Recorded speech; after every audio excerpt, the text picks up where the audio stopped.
ஆடைகள் யார பின்பற்றோம்?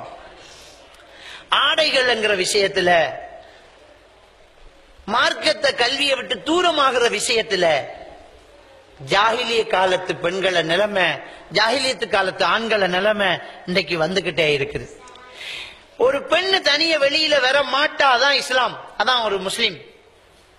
ஒரு பெண்ணு தனிய வர மாட்டா. இன்னைக்கு எங்க பார்த்தாலும் கேள்விப்படுறோம், பஸ்ஸில் கற்பழிப்பு, ஓடும் ட்ரெயினில் கற்பழிப்பு, ஒரு 8 வயது சிறுமி கற்பழிக்கப்பட்டால். எப்படி நடந்துச்சு?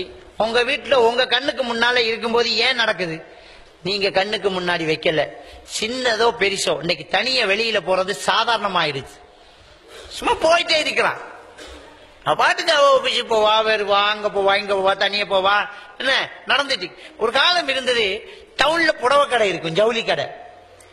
உங்க ஊர்ல அப்படித்தான் இருந்திக்கும் நினைக்கிறேன். பெருநாளைக்கு உடுப்பெடுக்கிறா ஆம்பளை தான் போவான். 10 சாரிய கொண்டாந்து பொண்டாட்ட கொட்டுவான், ஒன்றை எரி அப்படின்னு செலக்ட் பண்ணுவான். அதான் இதோ அதான் இதான், சரி இதை எடுத்துக்கிறேன், மிச்சம் 9 கொண்டை கொடுத்துட்டு எடுத்ததுக்கு காசு கொடுக்கிற காலம் இருந்தது. புடவை கடையில பொம்பளை போக மாட்டா.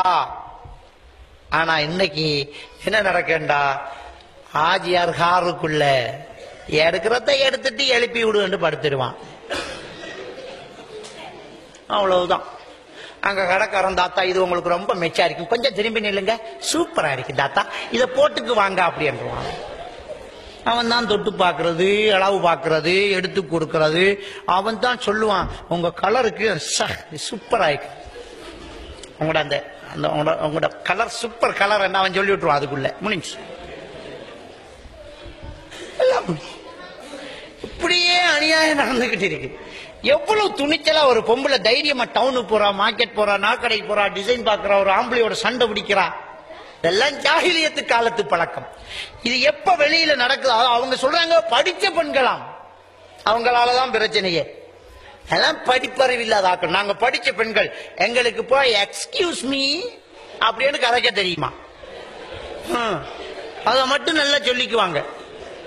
நம்ம போவோம், நம்ம வழிய மறைச்சிக்கணும்டா தம்பி கொஞ்சம் விளங்குன்றது அந்த காலம். பின்னால வந்து பக்கத்துல எக்ஸ்கியூஸ் மீ மாடி போடி அப்படின்னு இங்கிலீஷ்.